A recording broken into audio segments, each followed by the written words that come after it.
semuanya, pada kesempatan kali ini saya akan membahas materi mengenai faktor-faktor yang mempengaruhi pengambilan keputusan. Setiap hari kita dihadapkan pada berbagai pilihan, mulai dari hal kecil seperti memilih pakaian yang akan dipakai, hingga keputusan besar seperti investasi atau perubahan karir. Tapi tahukah kamu bahwa dalam setiap keputusan yang kita ambil ada banyak faktor yang mempengaruhinya. Di video ini kita akan membahas faktor-faktor utama yang mempengaruhi pengambilan keputusan, baik dalam kehidupan pribadi, bisnis, maupun organisasi. Yuk kita simak sampai akhir agar kamu bisa mengambil keputusan yang lebih bijak. Faktor yang pertama yaitu faktor psikologis, kepribadian, dan emosi. Cara seseorang berpikir dan merasakan akan sangat berpengaruh terhadap keputusan yang diambil. Motivasi dan nilai pribadi, apa yang dianggap penting dalam kehidupan akan membentuk pilihan seseorang.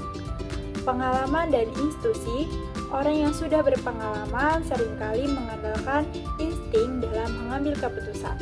Contohnya, seorang pengusaha yang pernah gagal dalam bisnis akan lebih berhati-hati dalam mengambil keputusan investasi berikutnya. Yang kedua, faktor sosial. Pengaruh keluarga dan lingkungan. Opini orang-orang terdekat bisa sangat mempengaruhi keputusan seseorang. Tekanan sosial dan budaya. Normal yang berlaku di masyarakat dapat membentuk cara kita berpikir dan bertindak. Peran dan kedudukan.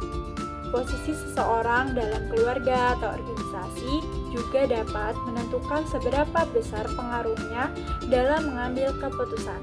Contoh, seorang pemimpin perusahaan harus mempertimbangkan pendapat timnya sebelum mengambil keputusan besar.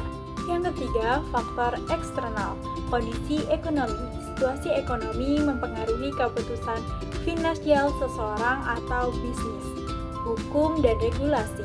Aturan pemerintah dapat membatasi atau mengarahkan pilihan yang tersedia. Teknologi dan tren. Inovasi baru sering kali mendorong perubahan dalam cara kita mengambil keputusan.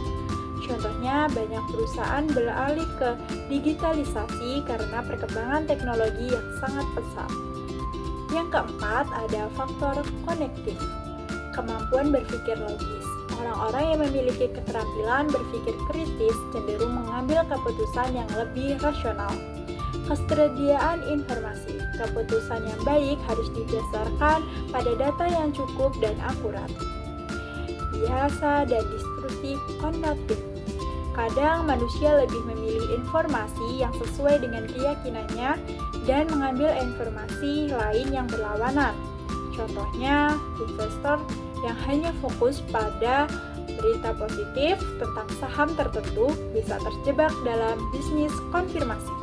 Setiap keputusan yang kita ambil dipengaruhi oleh berbagai faktor, baik dari dalam diri kita, lingkungan sosial, kondisi eksternal, maupun cara kita berpikir.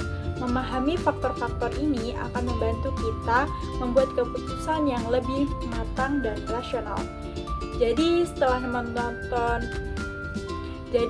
menonton video ini, coba renungkan faktor mana yang paling sering mempengaruhi keputusan kita. Sampai sini saja materi yang bisa saya sampaikan. Sampai jumpa di lain berikutnya. Bye-bye!